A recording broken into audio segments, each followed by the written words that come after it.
I'm jumping right into this one. Hi, my name is Emily. I'm a faithful follower of Christ. I'm addicted to sugar, flour, and binging. And my nose is red because I just fed cattle in the cold and came in and used a really rough paper towel to wipe my nose. Hopefully over the course of this video, things will improve. All right. The right mentality. My channel it's me showing you all how I follow Christ. That's what it is. That's what it's become. That's what it has evolved into. It started off as a few family videos that are private. I make them private because I made I actually click and they're private, they're not public. I can make videos. YouTube videos can be one of three things: private, public, or unlisted. Either totally private or public to the world, or anyone with a link can watch them. I have a few videos on this channel that are private because this channel was that's why it says Emily Myers with a rose. Let yourself bloom. Did you hear my stomach growl? Oh, that's so cool. My stomach just growled. I love that. Let yourself bloom. Let yourself bloom. What I love about this, check out that pink rose. It's just like the profile picture on my channel. What I love about let yourself bloom is that it implies that we could not let ourselves bloom. We have to actively allow ourselves to bloom. This channel started off as Emily Myers with a pink rose on May 11th, 2020. I believe that was the day. I looked this up the other day. 17 months and 1 week. I uploaded hundreds of videos about bright line eating. I'm no longer following bright line eating, but I'm most definitely still following the food plan that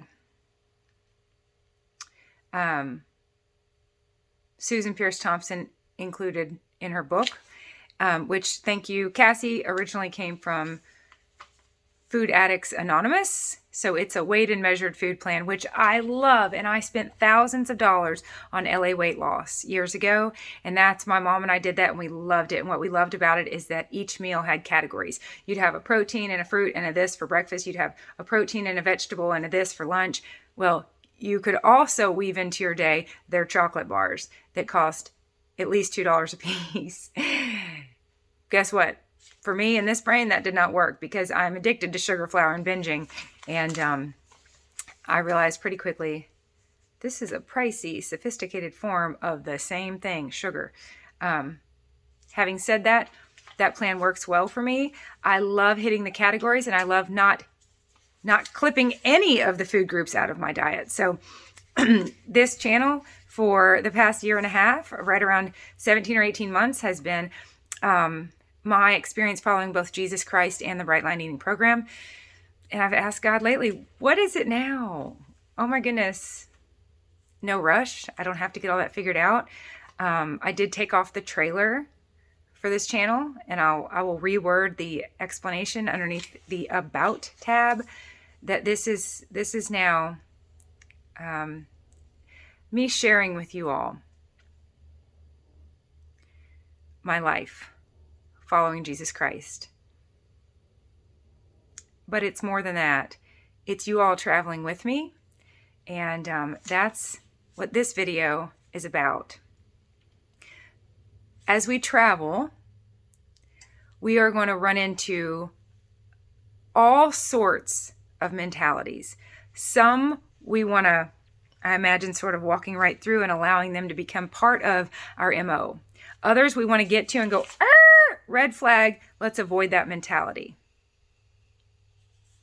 The right mentality for this journey, and honestly, I could just speak in general terms and say the right mentality for life is to give ourselves do's and not don'ts whenever possible. Yes, there are times I tell my kids, don't you dare. And there's times God tells me, don't you dare. He told me that the other day. I had recorded a long video and I was having fleeting thoughts of, you know what, I'll just delete that and redo that. Don't you dare. Every once in a while I get a very clear don't. And by the way, if you don't use don't often with your kids, when you do, they'll pay closer attention to it. This is behavioral psychology. I tell people we got to give each other do's, not don'ts. Set each other up to say, I will. With enthusiasm, I will. I can do that. I'll do that. I will. Not, I won't. Don't sets people and children up to say, I won't. But then children who are in desperate need of direction and guidance don't know what to do if all they hear is no and don't. I tell people to say don't narrows out one thing. Don't write on the couch. They'll write on the wall. Don't is a knee-jerk reaction. When we're exhausted, I get it. Trust me. Don't. But that's miserable for everyone involved, including us. But when we'll take the time and realize that this is a teachable moment, this is a moment where they will learn and we can help shape them. We can help guide them. If we'll take the time and put forth the energy and the effort to tell them what to do, then they have something to do and they know where to go. So in life, but on this journey of weight loss, but it's so much more than that, isn't it? We want to give ourselves do's whenever possible. Yes, I have some don'ts. I don't eat sugar and I don't eat flour. And I don't snack all day long. And I don't just shovel stuff onto my plate. It's weighed and measured.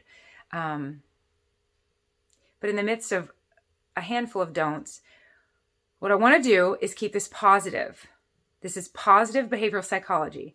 I want to tell myself what to do and what to focus on and what to reinforce and let the behaviors that I don't want naturally fall away. My husband and I both taught special education. This is starving and feeding behaviors. It's very much, behaviors are like gardens. There's ones we want to tend to and reinforce and prune. And there's ones we just want to let die. Yes, every once in a while we got to reach in there and interact with them and pluck them, right? Every once in a while I address one of my kids' behaviors and I say, you stop that instantly now. And I actually address it. But when I can, I ignore it. I just let it naturally fade away. I let it get displaced. So on this journey, I'm keeping data. I'm not keeping a record of my wrongs. I've done that before and it didn't go well. In fact, it reminded me of all the things I can get at the dollar store to snack on. I would read detailed list of binges and literally it made me hungry. Let me show you my calendar. Here's October. Green means a bonus meal. Popcorn means I ate popcorn at the movie theater. At the movie theater, not at home. Yellow means a Mexican restaurant, no tortillas, no rice, fajitas, chips, salsa, and cheese dip. Bonus meal.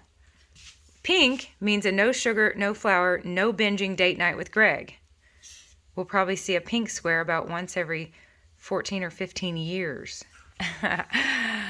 I'm kidding. Okay, here's my data. This is not a record of wrongs. This is data for me to see, okay, in the month of October, 7 times now, I've eaten more than what I am allowing myself to eat on the weight loss food plan. And actually, I did not word that exactly right. I allowed myself to eat more on those days. Did you hear that noise? That was one of my Crocs. I promise. Okay. The reason I showed you that is because in the month of September, I had 3 green squares, which means I had 3 bonus meals. It is alarming to me to see 7 are on here already. I have a natural tendency to want to get everything figured out and right wrongs and overcorrect. But this is not a journey of correcting ourselves. This is a journey of rewarding ourselves away from our diseased brains and into health. Every single bright meal you eat, every single half gallon of water you drink, none of that is wasted. Every single bright meal you eat. It's not like, oh, well, I just ate this meal. That just erases all the good decisions. That's not how it works. All the good decisions I made. Every single bright meal you eat, giving yourself those macronutrients, macro, fat, protein, and carbohydrates, micro, vitamins and minerals that come from fruits and vegetables. All of those are giving your body what it needs to regenerate cells and heal. All of that is good, which is why I still have a check mark on every single day, even if I had some type of special meal. Because I'm showing you and myself that on those days, regardless of things that went in a direction other than perfectly weighed and measured meals, regardless of those details, I still gave myself all that good stuff on those. Now, here's where the behavioral psychology comes in. When I see this, I have a natural tendency to go, uh-oh.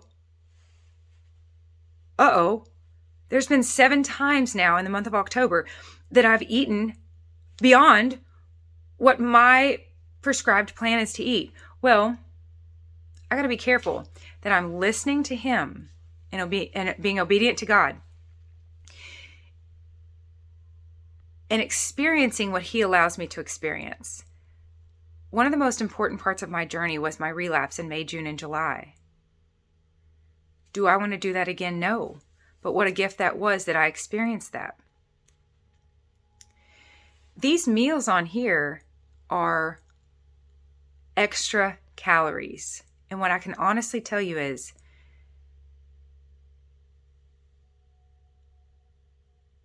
aside from the date night with Greg, and that was extra calories, but that was also our date that we went on. That was an interesting flop as far as the food went. This is me giving myself extra calories. At the same time,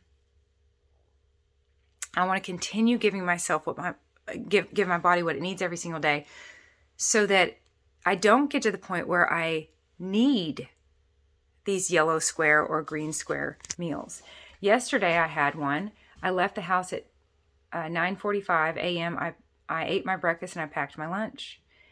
I don't want my calendar to have green and yellow squares all over it. And if I want to avoid that, then I've got to set myself up. I told you all yesterday, I'm leaving here and I probably won't be home till 8 p.m. It didn't cross my mind to pack my dinner. Now I know it would be a good idea to pack my dinner along with my lunch if I'm going to be out until 8. I wasn't out until 8. I was out until 8:30. And you can see by the time in that video I say I'm about to have a yellow square meal, my face was gaunt. I had nearly black circles under my eyes. I needed calories. But it's not ideal. It's not ideal, but it is part of my journey. It's data. It's data. I'm gathering data. I learned yesterday that if I'm going to be out till 8, pack my dinner. I also want to share that as I've had these yellow square meals, I've noticed that my brain does not light up about them like it used to. I don't get so excited about them.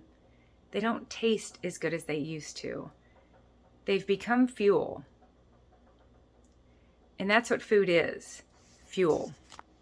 That's what we, as addicts, any of us that are addicted to food, it's got to be fuel.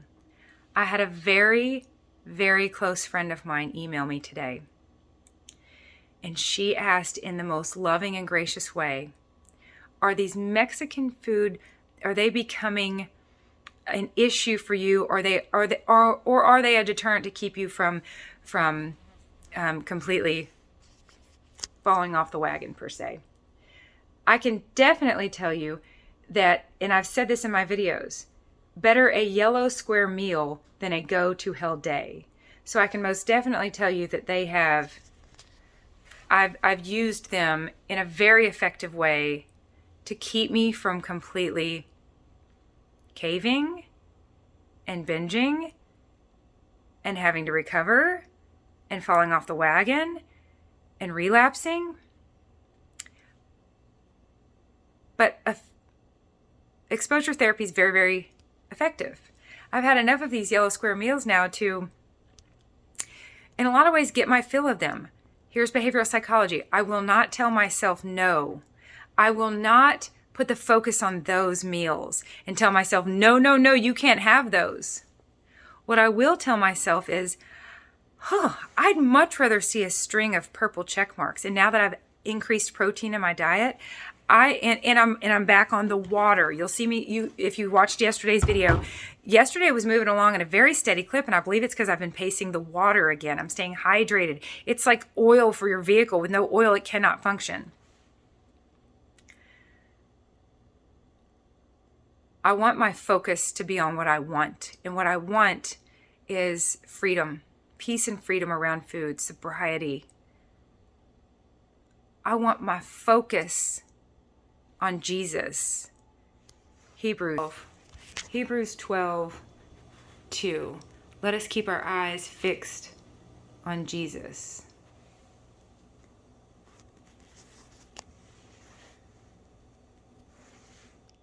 There. I was having a hard time getting it flipped back around, and if I cut this, then I have to edit it inside an app, and that is not only time consuming, it's digital data consuming. It puts so much footage on my phone. Anyways, I want my eyes fixed on Jesus.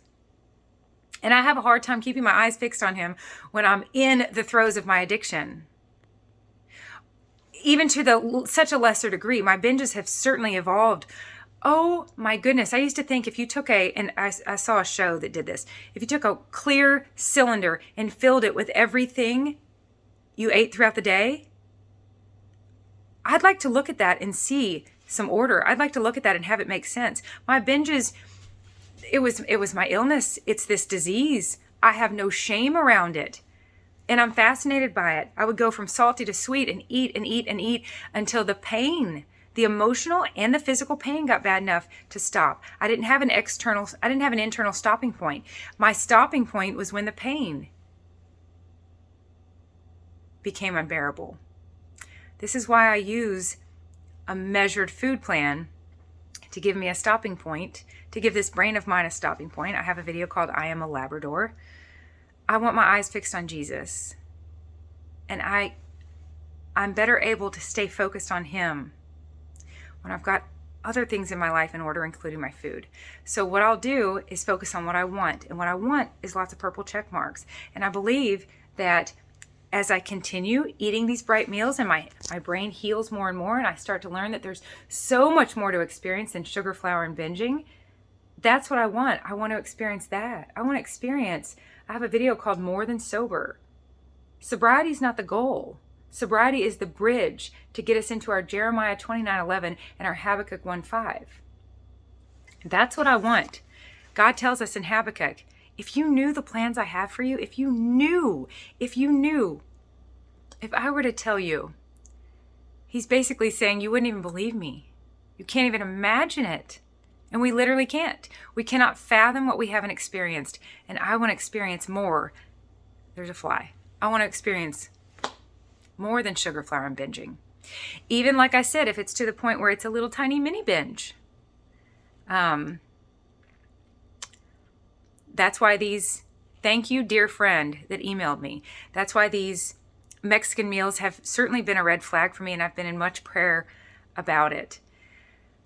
My old ways was to say, 7 already? And it's only the 22nd? I'm going to white knuckle my way through October. I'm going to do better. I'm going to do better. White knuckles. I'm going to be strong. No, I'm not. I'm going to be surrendered. And I'm going to trust that even if my weight fluctuates for a bit, I watched a YouTuber do this. She had been a fitness model for years and had been on such a restricted diet that she finally allowed herself to eat. And she trusted that it would level out, and it did. Just like if you hold a buoy underwater, it's going to fly back up. And then it's going to go way down again. But it's eventually going to level back out. My dad used to say, it'll seek its own level. You all are watching me follow Jesus Christ, and you're watching my program seek its own level. Thank you, dear friend that emailed me. Thank you so much for caring, for reaching out, for loving me, for praying for me. We are doing this together. Life is a process. Let's process it together. And I need you all the way you need me. God designed us to need each other. Other people have pieces of our puzzles. By the grace of God, I took a long, much-needed shower last night. If you see my hair in a high bun for more than 5 days in a row, please reach out and tell me, Emily, I want to be gentle and kind here, but it might be time to shower. I took a long, hot shower last night and prayed to God about, do you want me to tell me no? Do you want me? Should I say no more yellow square meals? And what he made very clear to me was, focus on what you want and let that grow. And what I want is sobriety. What I want are more purple check marks. I've added the protein. I'm going to space the water, and I will start packing my dinner if need be, because I want to stay properly fueled, ready for everything he has in store for me, everything he has around corners that I cannot see.